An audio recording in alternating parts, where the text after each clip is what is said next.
여호와의 말씀이 내게 임하여 이르시되 너는 피를 심히 많이 흘렸고 크게 전쟁하였느니라. 내가 내 앞에서 땅에 피를 많이 흘렸은즉 내 이름을 위하여 전을 건축하지 못하리라. 한 아들이 내게서 나리니 저는 평강의 사람이라. 내가 저로 사면 모든 대적에게서 평강하게 하리라. 그 이름을 솔로몬이라 하리니 이는 내가 저의 생전에 평안과 안정을 이스라엘에게 줄 것임이니라.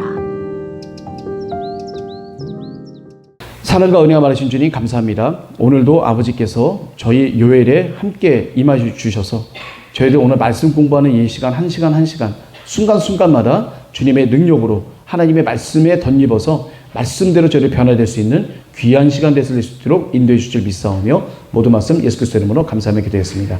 아멘. 감사합니다. 자, 우리 그래도 보니까 말씀 읽으셔서 좀 올리신 분들도 계신데 그 말씀 혹시 읽은 것 중에 기억나시거나 또 은혜 되시거나 아니면 주중에 혹시 어떤 뭐 예수님에 대한 그런 체험이나 이런 거 혹시 있으신 분 혹시 계신가요? 다윗왕은 특기가 뭐예요? 회개가 특기예요. 회개가 특기. 회개가 특기야. 뭐만 했다면 회개해. 잘못을 하지 말아야 되는데 잘못을 안 할 수는 없잖아요. 그냥 하나님이 괜히 툭 치면 무조건 그냥 회개하는 거야. 그냥 갑자기. 이런 분 대단한 분이잖아요. 다윗왕은요. 이제까지 모든 지은 죄를 다 회개했어요. 근데 정작 이스라엘 백성은 회개를 안 해. 그러니까 이 다윗왕이 죄를 짓게 되는 그 가운데 거의 본 중심은 사실은 회개 안 하는 이스라엘 백성에 대한 하나님의 심판 내용이 들어가 있다는 얘기예요. 어느 때 이 백성들이 회개를 안 했을까요? 하나님 앞에 가장 큰 죄가 어떤 거예요? 이 백성들이 짓는 죄 중에 가장 큰 죄가 다윗이 항상 두렵고 떨린 마음으로 하나님 앞에 나갔었을 때 다윗왕이 사울왕에게 있었을 때 가장 두렵고 떨린 게 뭐였었죠?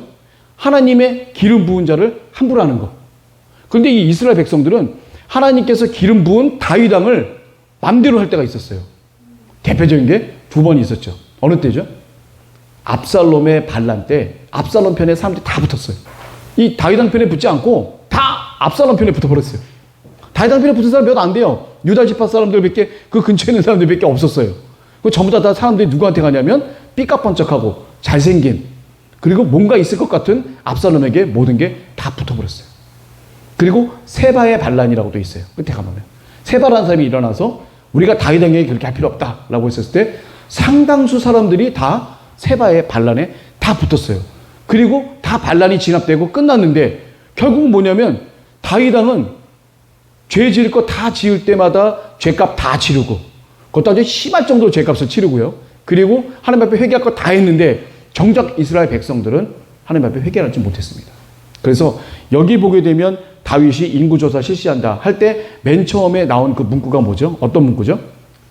사단이 일어나서 이스라엘을 대적하고 다윗을 격동하여 이스라엘을 계수하게 하니라. 그러니까 뭐냐면 다윗왕에게 마음을 불어넣는 거예요. 이제 다윗왕이 어떤 상태예요? 이때가. 이 주변의 모든 국가를 다 평정하고 각 국가로부터 어떻게 돼요? 많은 조공들을 갖다 받아서 창고에다가 모든 금은 보화 이거 가득 채우고 주변에 모든 사람들 다 인사하는 읊조리게 되는 막 허리 굽혀 인사하게 되는 그런 인사를 받던 회장님 우리 회장님 할 때 주변 국가의 그 왕 중의 왕이죠. 그 회장님 노릇을 갖다 우리 다윗왕이 할 때 부족한 게 없었잖아요. 그러면 딱 생각한 게 뭐예요?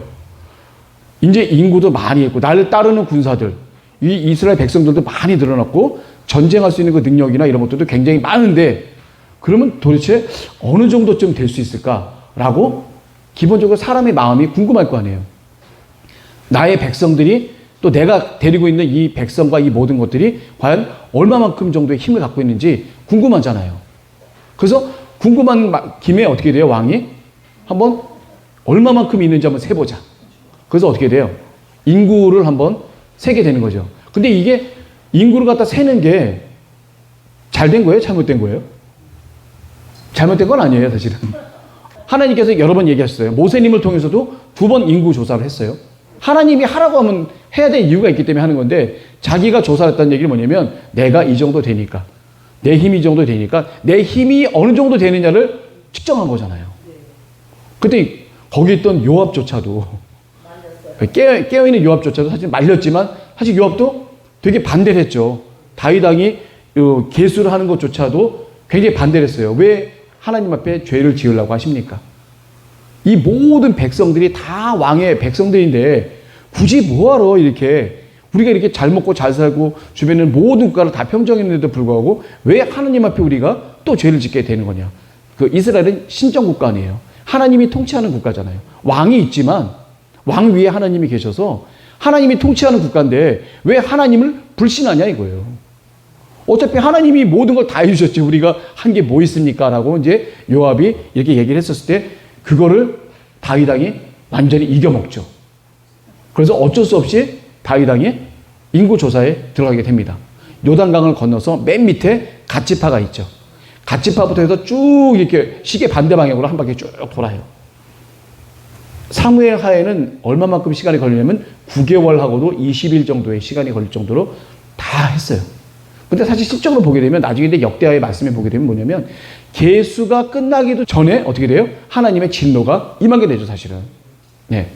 9개월 20일 동안 이렇게 요압이 쭉 돌긴 하지만 그 전에 이미 하나님은 벌써 진노가 임하기 시작을 합니다. 다윗의 마음을 격동한 거예요. 근데 사단이 다윗의 마음을 갖다가 격동하고 유혹을 했단 말이에요. 근데 그거는 문제는 뭐냐면 사무엘서에는 하나님이 다윗을 격동을 한 거고 이 역대기에는 사단이 다윗을 격동했다고 얘기가 나와 있어요. 얘기가 같아요? 달라요? 근데 결국은 같은 얘기예요. 하나님이 격동한 거나 사단이 격동한 거나 똑같아요. 사단이 격동하는 거는 하나님이 허락을 했기 때문에 사단이 격동할 수 있는 거지 하나님이 허락도 안 했는데 사단이 하나님을 이기고 제쳐놓고 자기 마음대로 격동 못해요. 하나님이 딱 막아주시면 사단을 딱 막아놓으면 그 사단은 그 사람을 유혹할 수도 없습니다. 그게 바로 하나님의 능력이고 성령의 능력이에요. 성령께서 우리를 막아주시면 아무리 센 위대한 마귀가 온다 할지라도 우리를 어떻게 할 수 없는 게 바로 하나님의 능력이에요. 때로는 하나님도 사단을 이용하신다는 그런 얘기죠. 다윗 왕이 교만하다는 상태거든요. 그게. 교만한 것은 하나님이 아시잖아요. 그 교만함을 낮추시기 위한 것도 하나의 목적이기도 해요. 근데 다윗 왕 같은 분은 어떤 분이에요? 하나님 보시기에 좀 다윗 왕이 좀 싸가지가 없다. 싸가지가 있으면 우리 겸손하잖아요. 다 하나님 보시기에 다윗 왕이 좀 교만하다. 어떻게 돼요? 교만을 왕으로서 있으면 안 되니까 낮추죠. 근데 정말 고맙고 감사한 건 다윗 왕은 툭 치면 바로 그냥 90도 인사하는 스타일이어갖고 바로 회개가 나와요. 근데 이 백성들은 회개가 안 나와. 다윗 왕이 잘못을 했는데 죄의 대가는 누가 치러요? 다윗 왕이 아니죠. 백성들이 치르죠. 백성들 7만 명이 죽어요. 다윗 왕 팔 하나 부러뜨려 놓으면 되는데 그런 다윗 왕도 회개할 수 있잖아요. 그게. 다윗 왕은 털 하나 건드리지 않아. 이분은 뭐만 하면 그냥 바로 회개가 나오니까 그것도 그 회개도 보통 회개가 아니라 뼛속 깊이 간절한 회개가 나오니까 하나님이 그걸 아시잖아요. 또 다윗 왕에 대한. 그래서 다윗 왕의 겸손함을 낮추기 위해서. 그렇지만 다윗 왕이 갖고 있는 기본적인 마음은 어떤 거예요? 자기가 왕이고 이 백성들은 내가 지켜야 되고 보호해야 되는 그러한 아버지 같은 마음이 이 다윗 왕에게 있는 거예요. 이 민족과 백성들이 그만큼은. 그러니까 백성을 치는 것조차도 사실 다윗 왕의 마음이 찢어지는 거예요. 다윗 왕이 충분히 괴로울 만한 그런 일들이에요. 그래서 뭐라 그래요? 제발 하나님 이 백성은 건드리지 말아주시고 나와 내 아버지의 집에게 벌을 내리십시오라고까지 얘기할 정도로 하나님께서 슉 가는 거죠. 하나님께서 다윗이 인구조사를 갖다 실시하게 하는 것도 사단의 그 어떤 유혹을 다윗 왕에게 하는 것도 사실은 이유가 딱 세 가지 있는 것 같아요. 첫 번째가 뭐냐면 다윗 왕의 교만을 겸손함으로 바꾸기 게 하나고 두 번째는 뭐예요? 제가 아까 말씀드렸듯이 세바와 압살롬의 반란 때 백성들이 회개하지 않고 다윗을 거역하고 하나님이 기름 부은 사람에서 벗어나서 다른 사람에게 들러붙는 아주 나쁜 짓이죠. 그건. 하나님 보시기에는 악한 행동들이죠. 하나님이 기름 부은 사람을 배신하는 행동은 하나님을 배신하는 행동과 똑같기 때문에 악한 행동이에요. 그것을 판단하고 그것을 갖다가 하시기 위해서 판단하고 그것을 정죄하기 위해서 하는 거 있고 또 굳이 하나 이유가 더 있다고 한다면 또 하나 연결된 게 뭐있죠? 하나님의 성전이 연결되어 있는 그런 부분이 있어요. 예, 오르난의 타작마당이라고 좀 들어보셨죠? 오르난의 타작마당. 막 예루살렘 왔다 막 그냥 침공하고 그냥 멸하려고 했었을 때 천사님이 딱 서 있던 공간이 바로 오르난의 타작마당.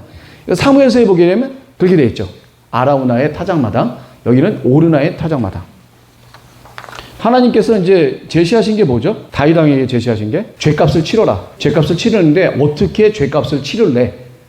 3년 동안 기근을 갖다 한번 맞아볼래? 아니면 3개월 동안 네 적들에게 한번 피해서 도망 다녀볼래? 아니면 3일 동안 백성들에게 온역, 그 악성 피부질환이라고 그러죠. 그걸 갖다 어떻게 할 거냐? 어떻게 할 거야? 라고 하나님께서 이제 말씀하시는 거죠. 이 세 가지 방법은 보통 하나님께서 주로 이스라엘에게 많이 베푸셨던 그런 거예요. 근데 앞에 두 가지는 이미 다윗 왕이 맛봤어요. 3년의 기근 한번 맛본 적이 있었죠. 3년 동안 계속 내리 이스라엘이 기근이 심했을 때 그때 어떻게 됐어요? 사울 왕이 뭔가 기브온 사람들에게 잘못한 행동이 있어서 기브온 사람들에게 얘기를 합니다. 그 사람들의 그 마음에 잘못한 그런 마음이 있어서 그 기브온 사람들에게 하나님이 어떻게 하면 이거 되겠습니까? 그랬을 때 기브온 사람들의 원한 때문에 그렇다. 그럼 기브온 사람의 원한을 어떻게 풀어주면 좋겠냐 했더니 사울가에 있는 사람 7을 내려다가 죽이게 해달라. 그래서 누구를 해요? 제가 이거 얘기하다가 말 한번 듣긴 했지만 사울왕의 첩 리스바, 남의 첩 이름을 꼭 외워야 되는가에 대한 그 리스바 그 리스바의 아들이 2명이 있어요. 그리고 첫째 딸 메랍이 있죠. 메랍의 아들 5명이 있어요. 그래서 이 2사람과 5사람 합해서 7명을 매답니다. 그래서 죽여요. 그래서 그 기브온 사람의 원한이 풀어집니다. 그래서 이제 3년간의 그 기근이 멈추게 되는 거죠. 이것도 한번 다윗 왕이 한번 해봤어요. 그 두 번째 뭐야? 3개월 동안 적에게 시달려서 도망 다니는 거. 이거는 거의 반평생을 사울 왕에게 했던 거기 때문에 그때 다윗 왕이 고른 게 뭐예요? 하나님께서 직접 나에게 주시는 걸로 제가 받겠습니다. 다윗 왕이 지혜로운 거예요. 이게 남들에 의한 게 아니라 하나님이 직접 나에게 주시는 벌을 제가 받겠습니다. 라고 여기서 얘기를 하게 되죠. 그랬을 때 하나님께서 직접 주관하시는 건 뭐예요? 3일의 온역. 3일 동안, 딱 3일이에요. 3일 동안 이스라엘에 쫙 이제 온역이 퍼질 때 벌써 순간적으로 하루도 안 돼갖고 7만 명이나 확 죽어버리게 되는 거예요. 근데 이때 당시에 이스라엘 사람들의 명수는 얼마큼 됐을까요? 대략 한 500만 정도라고 보통들 본다고 합니다. 어떤 근거냐면 인구 조사를 하잖아요. 그랬을 때 칼을 뽑을 수 있는 자가 110만 명이라고 그랬거든요. 그리고 유다가 아닌 사람을 이스라엘이라고 그래요. 이스라엘에 있는 사람들을 110만, 유다 지파는 50만, 그 사람 160만 돼요. 그러니까 칼을 뽑아서 전쟁에 나갈 수 있는 사람이 20세 이상 되는 사람이 160만 되면 부인과 노인과 아이들 다 두루뭉실해서 따져봤었을 때 대략적으로 한 500만 정도, 500만 정도의 중에서 7만 명 정도라고 한다면 약 한 1%가 좀 넘는 숫자인데 1%가 좀 넘는 숫자가 하루도 안 돼갖고 휙 죽을 정도면 3일 정도 되면 얼마나 죽을지 몰라요. 네. 하나님께서 이 온역을 쓰신 거에 대해서 후회하신다고까지 표현을 하게 됩니다. 거기까지는 어떤 일이 벌어지게 돼요? 다윗 왕이 이 방백들과 같이 굵은 베옷을 입고 하나님 앞에 전심을 다해서 회개합니다. 하나님 제발 살려달라고. 그리고 이 백성들에게 하시는 이런 모든 죄에 대한 형벌을 저와 저희 아버지 가정에 돌려달라고. 그렇게 다윗 왕이 아주 간절히 기도를 해요. 그래서 하나님께서 멸하려고 하는 그 천사를 하나님께서 이제 딱 멈추시게 하시죠. 그리고 나서 어떻게 돼요? 그 천사가 어디에 있어요? 다윗 왕이 딱 가보니까 오르난의 타작마당 그 위에서 천지 가운데 있다고 그러죠. 천지. 하늘과 땅 가운데 있다는 얘기는 표현은 뭐냐면 이제 공중에 떠 있다는 그런 얘기예요. 여기 제가 교재에다 좀 써놨습니다. 그거 제가 좀 말씀드리려고 하는데 아라우나의 타작마당은 위치가 여러 개가 겹쳐요. 그게 뭐냐면 아브라함이 이삭을 바치려고 했었을 때의 모리아산. 그리고 어떻게 돼요? 달린 골고다 언덕. 그리고 솔로몬 왕이 성전을 지은 성전 터. 그게 지금 딱 동일한 위치가 됩니다. 그 위치가. 네. 그래 거기다가 하나님께서 하나님의 사자가 갓이라고 하는 선지자를 통해서 다윗 왕에게 얘기를 해요. 거기 오르난의 타작마당에 가서 단을 세워서 번제와 화목제를 드려라. 하나님께 제사를 드리라는 게 화목하는 번제와 자신들이 잘못한 모든 것들을 다 죄할 수 있는 번제와 하나님과의 관계를 회복할 수 있는 화목제를 드려라 라고 하게 됩니다. 그래서 그 다음에 다윗 왕이 어떻게 돼요? 계속 다른 곳에 가서 번제와 화목제를 드리지 않고 이 오르난의 타작마당에서만 계속 드리게 되는 거예요. 왜냐면 여기서 그 천사들이 딱 칼을 갖다 꼽고 하는 그 모습을 다윗 왕은 봤거든요. 그 천사의 모습을 봤어요. 그리고 바로 그 자리에 하나님께서 불로써 딱 임하시는 그 모습, 그거를 갖다가 불의 응답을 이 오르난의 타작마당에 받았단 말이에요. 그래서 이 얘기를 오르난이라고 하는 그 사람이에요. 그 사람은 여부스 사람입니다. 여부스가 뭐라고 그랬죠? 제가 원래 예루살렘에 거주했던 토착민이에요. 원래 가나안 땅에 7개 그 민족이 있었잖아요. 그 중에 한 민족이 여부스 족속인데 이 여부스 족속은 특별히 예루살렘에 있었죠. 다윗 왕이 헤브론에 있다가 예루살렘을 갖다가 멸망시키잖아요. 예루살렘에 가서 침공을 하죠. 혁혁한 공을 세우는 사람이 누구예요? 바로 요압이죠. 이거 가서 점령하면 군대 장관 시켜준다 했더니 요압이 얼른 가갖고 자기가 갖고 요압은 보면 이 사람 좀 대단한 사람이야. 다윗한테 덤비고 자기 욕심에 맞춰서 그냥 사람을 죽이고 막 그냥 그래서 그렇지 이 요압만큼 싸움을 잘하고 지략에 뛰어나고 막 이랬던 사람은 없어요. 하여튼 요압이 어디 가면 패한 적이 없어 내가 보기엔. 그럴 정도로 지략이 뛰어나고 보게 하지만 요압이 잘못된 건 뭐냐면 다윗 왕을 함부로 한 거. 하나님의 기름 부은 사람의 말을 듣지 않고 불순종하고 그 사람이 꼭 하지 말라고 했던 사람, 죽이지 말라고 했던 사람까지 죽여버리잖아요. 자기 아들 압살롬 정말 죽이지 말아달라고 그렇게 부탁을 했던 압살롬도 가서 단칼에 죽여버리잖아요. 그걸 다윗 왕이 함부로 얘기를 못하지만 어떻게 돼요? 마음에 다 쌓아두죠. 그리고 누구한테 일러? 죽기 바로 1번 직전에 솔로몬한테 일르고 자기는 하늘나라 가버렸다. 압살롬은 죽어야 되는 게 맞는데 다윗 왕은 아버지다 보니까 자신의 사랑하는 아들이 그렇게 되는 거를, 그리고 그 사람뿐만 아니라 또 누구까지 죽여요? 맨 처음에 누구 죽이죠? 아브넬을 죽이죠. 아브넬. 이스보셋의 군대 장관이었던 아브넬이 다윗한테 와서 화친을 했었을 때 다윗 왕하고 얘기를 잘하다가 나중에 보니까 요압이 아브넬이 오게 되면 자기 자리가 위태로워지니까, 왜냐면 다윗한테 찍힌 거 자기도 알잖아요. 그러니까 다윗 왕이 그 군대 장관을 아브넬을 세울 걸 갖다가 미리 알고 아브넬을 또 죽여요. 그리고 또 누구 죽이죠? 그러니까 이부 동복매의 아들 아마사. 원래 압살롬의 군대 장관이었어요. 그 사람도 조카예요. 그 아마사도 군대 장관을 만들어요. 일부 다윗 왕이. 왜냐하면 이 요압이 너무 마음대로 날뛰거든. 다윗이 보기에 안 좋은 거예요. 불편한 거야. 그래서 우리가 아무리 일을 잘하고 아무리 정말 내가 하나님께 많은 것을 드려도 이게 하나님 앞에 또 하나님께서 기름 부은 죄정 앞에 불편한 사람이 돼서는 절대 안 됩니다. 그것만큼 지혜롭지 못한 사람이 없어요. 아무리 진짜 맨날 쥐어 터지고 혼나고 욕먹고 그래도 불편하지 않으면 돼. 우리가 요압을 보면서 알 수 있어요. 요압은 제가 얘기했잖아요. 지략이 뛰어나고 싸움을 너무 잘하고 다윗 왕이 하라고 했던 거 빠짐없이 다 했어요. 근데 불편해. 다윗 왕이 힘으로 어떻게 제어하지 못했어요. 워낙 요압이 강했기 때문에 함부로 요압에 대해서 어떻게 할 수가 없었어. 자기도 좀 위태로울 수도 있으니까. 그걸 못해서 마음속에 쌓아뒀어요. 근데 그게 결국 하나님의 기름 부은 사람의 마음을 그렇게 슬프게 하거나 욕되게 했었을 때는요, 반드시 죄값을 치릅니다. 어떻게 돼요? 그 다음에 아도니아 편에 섰다가 솔로몬에게 죽임을 당하게 되죠. 요압도. 굉장히 유명한 장수고 정말 멋있는 장수인데, 그래서 저는 그 장수들 중에서 참 이분에 대해서는 나쁜 게 써있질 않았어. 아비새. 어떻게 보면 꼭 관우 같은, 삼국지에 보면 관우 같은 사람인 것 같긴 한데, 이 아비새는 늘 다윗 옆에서 항상 다윗을 위해서 정말 죽도록 충성했던 분이 바로 이 아비새 같아요. 이 아비새도 싸움도 엄청 잘하고요. 이 싸움은 그 내역도 여러 가지 그 성경이 좀 나와 있습니다. 예. 그래서 하여튼 여기 보게 되면 이 요압이라고 하는 이 사람을 다윗 왕은 굉장히 싫어했던 것을 알 수가 있어요. 근데 이 요압도 다윗이 인구조사하라는 거에는 아주 반대를 했었습니다. 극구 반대를 했어요. 이건 하나님의 능력을 멸시하는 행동이기 때문에 왕이시여 이건 절대로 하면 안 됩니다. 라고 했지만 다윗이 그 교만한 마음에 요압을 이겨버리고 말도 안 되는 소리 하지 말고 빨리 가서 분사를 갖다 알아봐라 라고 마귀가 충동질을 했기 때문에 다윗도 교만한 상태에서 기도하지 않은 상태에서 하나님의 율법을 멀리한 상태에서 자신이 뭔가 할 것 같은 그런 교만한 마음의 상태에서 사단의 말을 귀에가 듣고 맞아 그래야지 나도 한번 해봐야지 라고 하는 내가 하려고 하는 하나님께 여쭤보지도 않고 하나님이 뭘 해주시는 거 기대도 하지 않고 내가 하려고 하는 바로 그 순간 평상시 때 우리들의 모습이죠.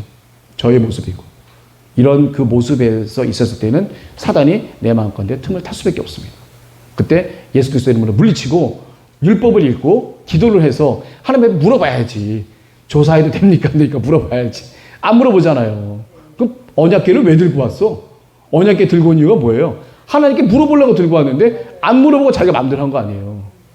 그러니까 이분이 어떻게 되냐면 아라우나의 타작마당, 그러니까 오르난의 타작마당에서 번제와 이걸 드리는데 감히 기브온 성막이나 이런 언약궤에 가서 하나님 앞에 여쭤보지를 못하는 거예요. 두렵고 떨린 마음에 여쭤보지를 못한다고 나와요. 이렇게 감히 여쭤보지를 못해.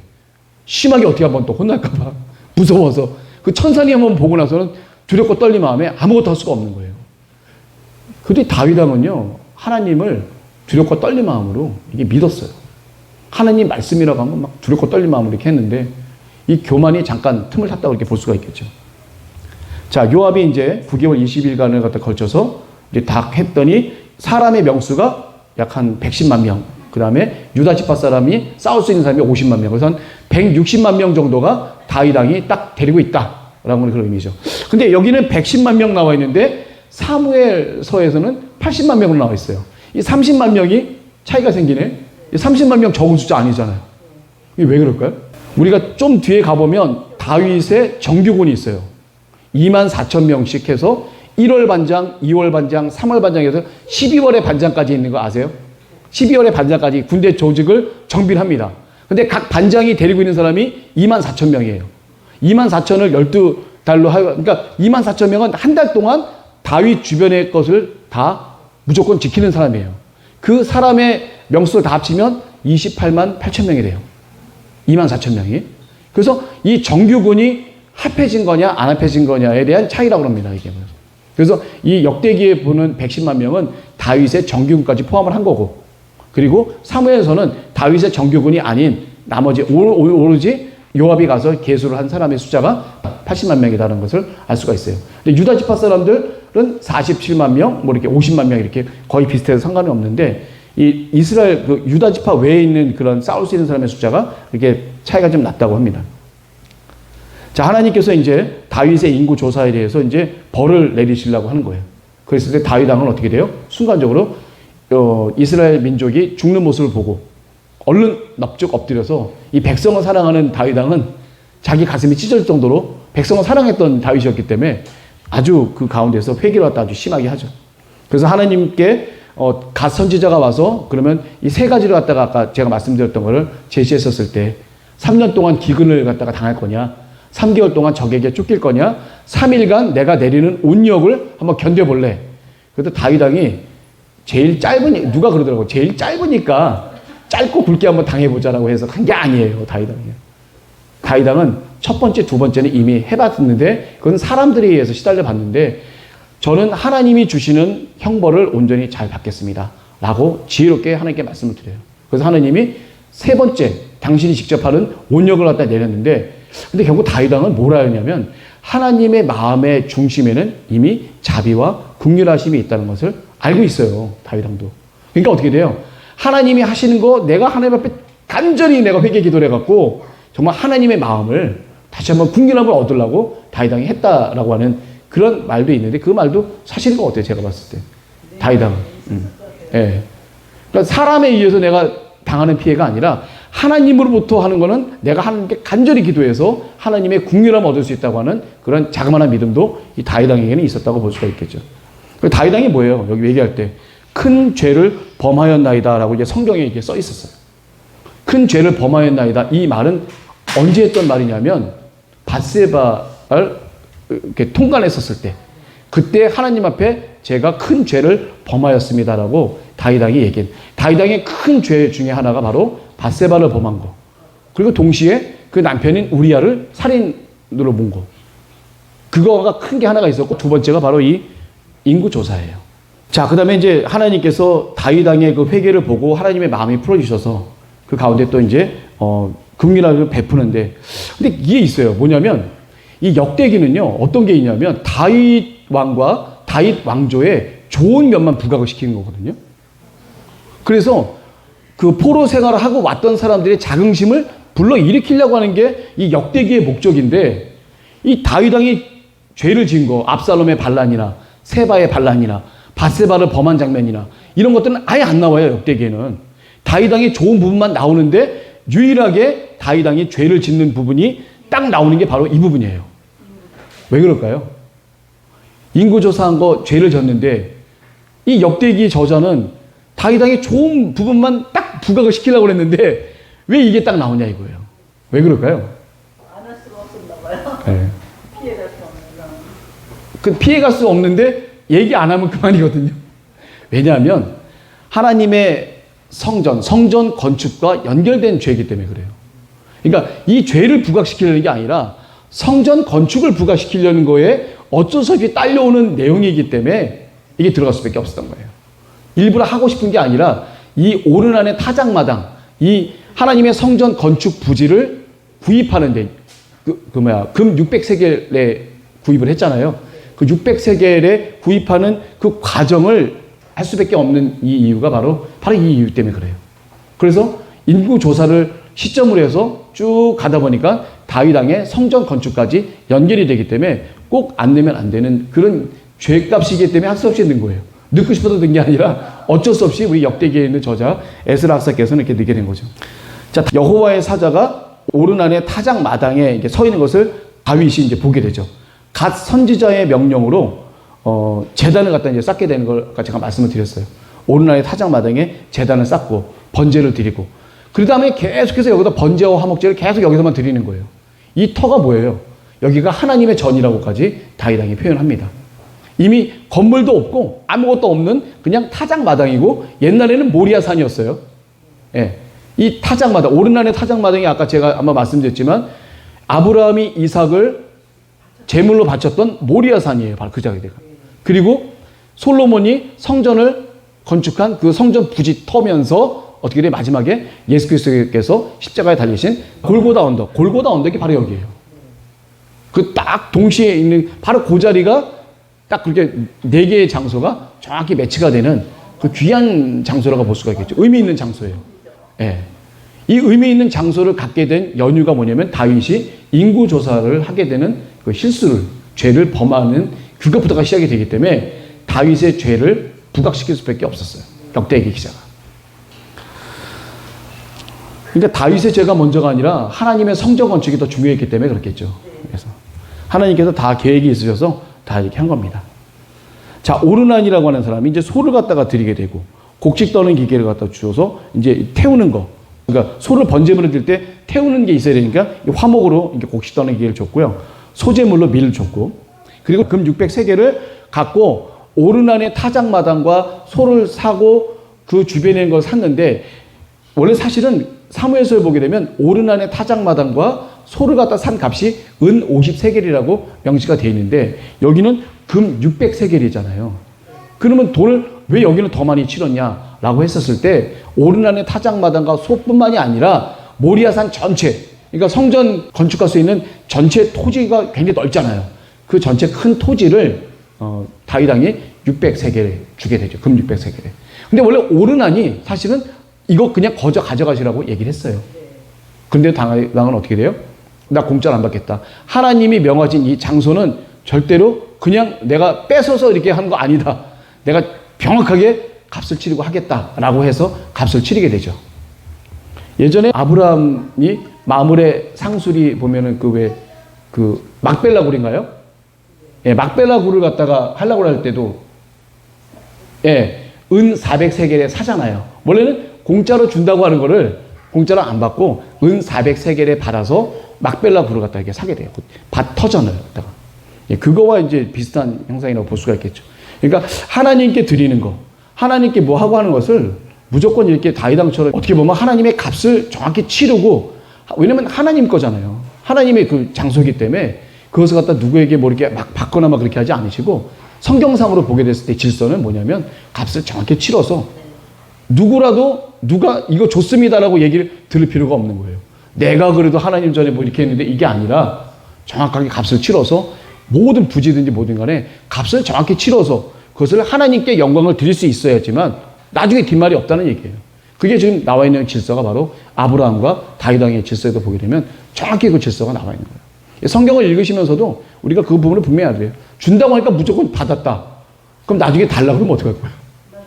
그게 또 적응이 그게 또 문제가 된다니까요. 나중에 또 시험 들어 또 달라고 그래 또. 뭐 문서 쓴 것도 없으니까. 달라고 그러면 어떡하? 오르나니 갑자기 와갖고 안 되겠다고 다 달라고 그러면 어떻게 할 거야? 후손들이 와서 또 예. 또 몇 대가 지나게 되면 어떻게 될지 모르기 때문에 하나님은 어떻게 돼요? 하나님의 영광이 임하는 곳, 하나님과 관계된 이런 것들은 하나님께서 반드시 어떻게 돼요? 값을 치르도록끔 하는 게 그게 정확한 하나님의 규례입니다. 우리가 그거를 여기서 알 수가 있어요. 자, 이제 다윗 왕이 이제 성전을 갖다 건축을 갖다가 이제 준비하게 됩니다. 자, 근데 다윗 왕이 이렇게 보게 되면, 근데 제가 지금 말씀드리고 싶은 게 뭐냐면, 우리가 지금 현재 나가고 있는 게 역대상 21장부터 29장까지잖아요. 근데 21장 내용이 뭐죠? 오르난의 타작마당 얘기잖아요. 이게 어디에 있는 거냐면, 사무엘하 24장, 맨 마지막 장 얘기예요. 오르난의 타작마당 얘기가. 그게 아라우나의 타작마당이죠. 그게 맨 마지막 얘기가 바로 여기 역대상 21장 얘기예요. 그리고 역대상 22장부터 29장은 어디 사이의 얘기냐면 사무엘하 24장 오고 그 다음에 어디예요? 열왕기상 1장이 나오죠. 열왕기상 1장이 맨 처음에 뭐가 나오죠? 다윗 왕이 너무 노쇠해서 이제 잘 일어나지도 못하고 병 들어갖고 아비삭이라는 여자를 갖다가 이제 해서 이제 말년에 이제 아비삭 여자가 이제 다윗 왕을 갖다가 이제 시종드는 그 사이가 어디 있냐면 바로 요 얘기예요. 역대상 22장부터 역대상 29장까지의 얘기가 바로 그 아라우나의 타작마당 그 이후부터 다윗이 완전히 몸을 못 쓸 때까지 그 사이의 얘기가 바로 이 얘기입니다. 그 이 얘기가 대체 어떤 얘기냐면 하나님의 성전 건축을 위해서 부지를 사게 되고 그리고 하나님의 성전 건축 준비를 위해서 다윗 왕이 뭘 하게 되냐면 많은 금과 은과 놋과 그리고 많은 목수와 석수와 이런 사람들 그리고 그 밖에 많은 돌들 그러니까 성전을 지을 수 있는 그런 모든 재료들 갖다 만반을 갖다 다 갖추는 얘기가 바로 여기에 나와 있는 얘기고요. 그리고 레위인과 제사장의 24반열 그러니까 성전을 갖다가 보호하고 관리하는 사람들에 대한 조직 정비 군대에 대한 조직 정비 이런 모든 얘기들은 어디에도 없지만 바로 여기만 있는 겁니다. 근데 이게 바로 사무엘하부터 열왕기상 사이에 있는 그 내용을 이어주는 바로 가교 역할을 해주는 내용이 바로 이 내용이에요. 어떻게 보면 중요한 내용이죠. 이렇게 봤을 때. 그 중에 우리가 오늘 하는 거는 뭐냐면 바로 오르난의 타작마당은 이제 사무엘하 마지막에 대한 얘기고 사실 22장에 있는 이 성전 건축 준비 이걸 리얼하게 어떻게 했는지를 갖다가 다윗 왕이 이렇게 어떻게 했다는 얘기를 여기서 보여주게 되는 거죠. 다윗 왕의 걱정이 뭐냐면 자기가 이제 몸이 이제 병들어서 이게 늙음하게인데 이때가 이제 늙음하기여서 조금 있으면 이제 자기 아들 솔로몬이 이제 왕 위를 올라갈 텐데 솔로몬이 경험이 많고 나이가 좀 되면은 상관이 없어요. 솔로몬이 왕위에서 끝날 지점 그래서 자기 아들 르호보암이 몇 살에 왕위에 올랐죠? 혹시 기억나시나요? 41살에 르호보암이 솔로몬을 대신해서 왕이 돼요. 다윗왕 40년, 솔로몬도 40년. 사울, 다윗, 솔로몬 저보다 40년씩 한 사람들이에요.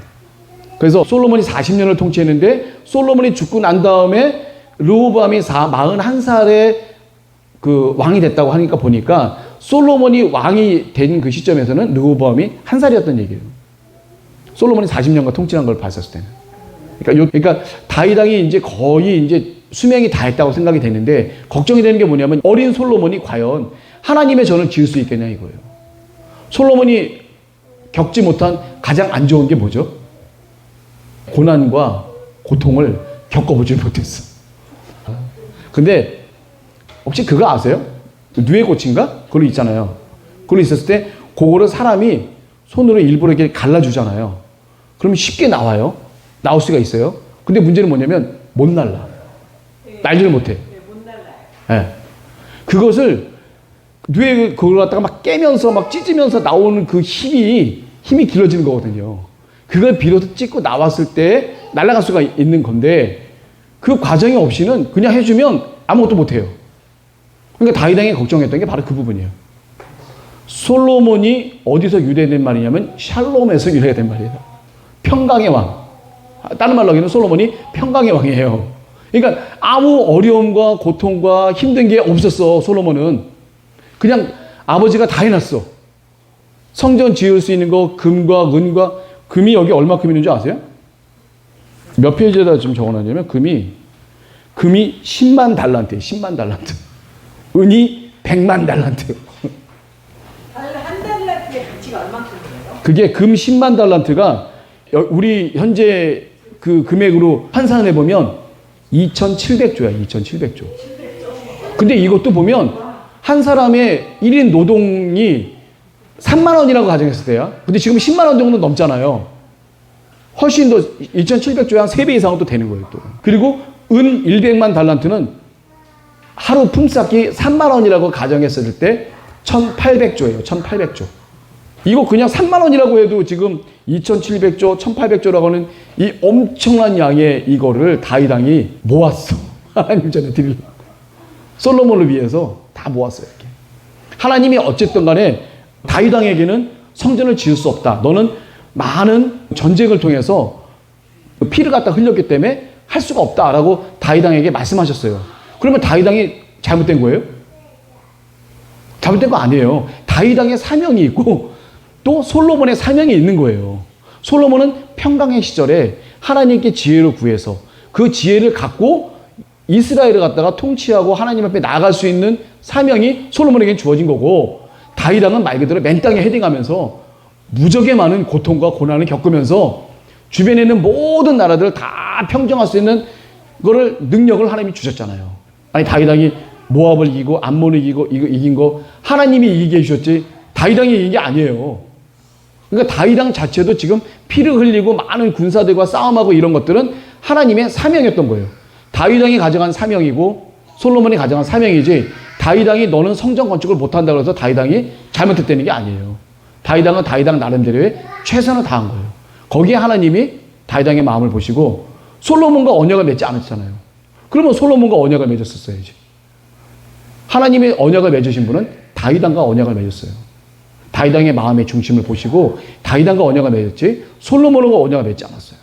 피를 안 묻혔던 솔로몬이 그러면 더 위대하다고 본다면 솔로몬하고 언약을 맺었어야 되는데 그렇지가 않아요. 다윗왕은 다윗왕 나름대로의 사명이 있는 거고 솔로몬은 솔로몬 왕들의 사명이 있는 거예요. 이 다윗왕의 사명을 너무 잘했어. 하나님의 성전 건축 준비부터 해서 이 모든 것들이 너무나도 잘 돼 있었고 또 제사장과 성전에서 앞으로 이제 봉사해야 될 제사장과 레위인과 이런 모든 것들에 대한 제도 정비를 너무 다윗왕이 잘 해놨어요. 그래서 하나님 보시기에도 너무 합당해서 결국 다윗왕이 죽고 난 다음에 하나님이 뭐라고 하셨냐면 내 마음에 진정으로 합한 자다 라고 하는 분이 바로 다윗왕이에요. 다윗왕은 늘 하나님 편에 제가 아까도 얘기했지만 농담이지만 제가 농담 반 진담 반 얘기했지만 다윗왕은 진짜 하나님이 쭉 가다가 툭 치면 얼른 납죽 절하고 잘못했다가 빌 사람이야. 다윗왕은 그 당시에는 왕 중의 왕이었고 모든 권력과 모든 힘과 자기가 맘만 먹으면 입에서 뭐든지 할 수 있는 그런 사람임에도 불구하고 하나님이 좀만 툭 건드리면 벌써 넙죽 엎드려갖고 굵은 베옷을 입고 주변에 모든 사람들 다 긁어 모아서 하나님 앞에 두렵고 떨린 마음으로 회개부터 하기 시작하는 분이 바로 다윗왕이다. 하나님은 그게 기쁘신 거예요. 하나님이 능력이 함께 했었을 때 하나님을 두렵고 떨린 마음으로 하나님을 바라볼 수 있는 그 마음의 중심을 하나님은 가장 기뻐하세요.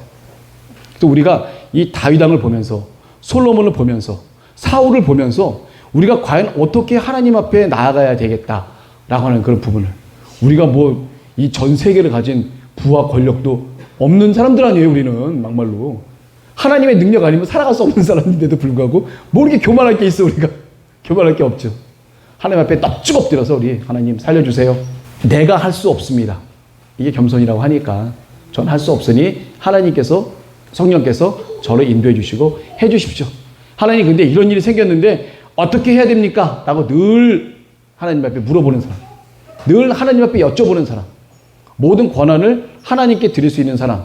이게 바로 겸손한 분이다라고 제가 말씀을 드릴 수 있고, 다윗 왕은 그래도 이런 겸손한 사람이었기에 하나님께서 언약까지 맺으셨다. 언약까지 맺으신 하나님과 진정으로 마음이 합한 자였다는 걸 알 수 있습니다.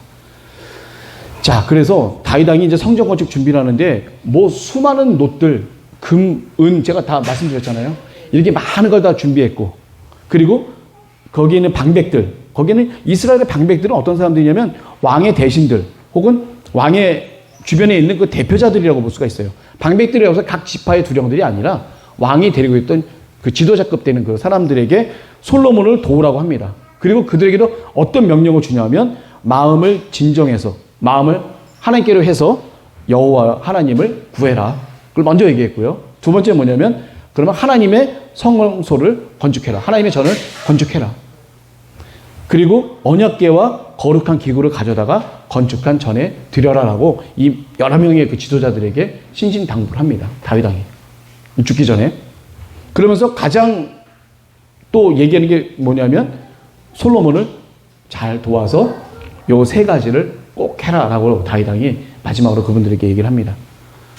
거기에 필요한 뭐 금 10만 달란트와 은 100만 달란트, 녹과 철을 그 중수를 셀 수 없을 만큼, 녹과 철은 그 중수를 셀 수 없을 만큼 많이 모았어요. 이거 다 어디서 갖고 온 거예요? 주변국 싹 정리하면서 거기서 갖고 있는 것들 다 끌어다가 하나님 전에 다 갖다 놓은 거예요, 이게. 하나님께 드립니다. 라고 해서 하나님 전에 다 갖다 놓은 거예요. 그걸 세보니까 이렇게 됐다 이거예요. 나중에 솔로몬이 어떻게 돼요? 거기 안에 있는 것들 다 갖다가 하나님 전을 만드는데, 우리가 하나님 전 안쪽에 보게 되면, 성소와 지성소 안에 보게 되면 어떻게 돼요? 전부 다 금으로 입혀버리잖아요. 금 안 입힌 게 없어요. 죄다 금이야, 죄다 금 안에. 그 금이라고 하는 그런 부분은 정결함을 나타내는 거죠, 하나님 앞에. 그래서 그 금, 아주 돈이 많이 들어가는 금이지만 하나님께 정결함, 나의 모든 것을 드린다는 의미에서 다 금박을 해버려요, 거기다. 그래서 하나님 전을 갖다 이렇게 겸손하고 그리고 최선을 다해서 모든 것을 다 끌어모았던 다윗 왕은 하나님이 주셨던 그 임무와 직분을 그대로 잘 감당했던 분이 바로 다윗 왕이었죠. 그리고 다윗 왕이 솔로몬 왕에게 부탁을 해요. 하나님께 뭐든지 여쭤봐라. 그리고 하나님 율법에서 멀어지지 마라. 멀어졌었을 때 자기가 당했던 여러 가지 어려움과 환난과 고통이 있었기에 솔로몬에게는 신신당부를 하게 됩니다. 그래서 솔로몬이 그 말씀을 잊지 않고, 다윗 왕의 말을 잊지 않고 처음부터 어떻게 돼요? 여기 보게 되면 어떤 일이 벌어지게 되죠? 하나님께 기본 성막에서 1천 번제를 드리게 되죠. 1천 번제를 드려서 하나님께 온전한 지혜를 받아서 이스라엘을 다스릴 수 있는 지혜를 솔로몬이 받게 되죠. 그리고 난 다음에 가는 길에 그 모든 것이 다 유지가 돼야 되는데 유지가 되지 못하고 결국은 많은 그런 부인들을 갖다 얻게 되는 그 가운데에서 거기서 우상 숭배로 들어가 버리게 되죠. 어떻게 보게 되면 솔로몬 왕도 너무 편하고 그 다음에 고통을 겪지 못하고 힘든 것과 어려운 것과 그 가운데 하나님의 위대함과 또 우상 숭배가 얼마나 잘못되고 하나님이 얼마나 위대한 거에 대한 뼈저린 그 체험이 없었기에 부인들의 그 농락에 넘어가서 전부 다 그렇게 하나님 앞에 죄를 짓게 되는 그런 상이 되고야 말았습니다. 그래서 결국 어떻게 돼요? 이스라엘이라는 나라가 분리가 돼버리죠. 반쪽으로 이렇게 다 나누게 됩니다. 한 지파만 남겨놓고, 유다 지파만 남겨놓고 나머지 지파들은 전부 다 여로보암이라고 하는 북이스라엘로 붙게 돼서 왕국이 분열이 돼버리게 되는 그런 심판을 받게 되는 게 바로 그렇습니다. 근데 솔로몬 때에는 잊지 않게 했어요. 그 이유가 뭐라고 그랬죠? 아버지 다윗 왕 때문에 그래요. 다윗 왕 때문에 그런 거예요. 다윗 왕 때문에. 솔로몬이 잘해서 그런 게 아니라 아버지 다윗 왕 때문에 내가 네 때에서는 내가 이렇게 건드리지 않고 너 다음 아들 때에 그렇게 만들겠다고 합니다. 다윗 왕이 얼마만큼 하나님 앞에 신임을 얻고 위대한 그런 왕이었었는지. 비록 모든 것을 다 할 수 있는 힘이 있는 사람이었었지만 그 힘을 자기의 힘이라고 생각하지 않았어요. 자기가 갖고 있는 모든 힘과 능력과 권력과 물질은 다 하나님 거라고 생각한 거예요. 그 하나님 말씀하신 거에 대한 거는 그냥 아주 그냥 무조건 회개부터 나올 수밖에 없는 아주 겸손한 그런 모습을 취했다. 그렇지만 인간적으로서 지을 수밖에 없는 죄는 골고루 많이 쳤어요. 골고루 많이 쳤습니다. 다윗 왕도 이렇게 가만히 보게 되면 죄가 보통은 아니죠. 그 죄를 하나님이 다 아시고서도 그래도 그 가운데에서 회개하면서 가장 먼저인 것은 역시 여호와 하나님이었다. 내 마음의 중심에 가장 첫 번째는 여호와 하나님이시다. 하나님이 함께 하시기 때문에 이 모든 게 가능하다라고 하는 이 첫 번째가 하나님이어야지만 돼요. 첫 번째가 하나님이 아니면요, 그거는 우상 숭배밖에 되지 않다는 얘기예요. 하나님이 그걸 기뻐하셨다는 거예요. 그래서 우리가 지금 역대상 이 말씀을 갖다 보면서도 에스라 학사도 지금 새로운 이스라엘을 갖다 이제 창조해야 돼요. 그러려고 보니까 첫 번째가 하나님이고 하나님께 기쁨을 드렸던 다윗 왕이 거기에 주인공이 될 수밖에 없던 거예요. 우리들 다 다윗 왕처럼 하자. 다윗 왕처럼 이렇게 하면 하나님께 기쁨을 드릴 수밖에 없다. 우리 이렇게 하자라고 해서 한 게 바로 이 역대기의 그 말씀입니다. 그 말씀을 이렇게 보게 되고, 이제 오늘도 저희가 봤었을 때 가장 중요한 게 그런 것 같아요. 교만, 그리고 겸손. 교만은, 이거는 제가 봤었을 때는 본능이에요, 본능.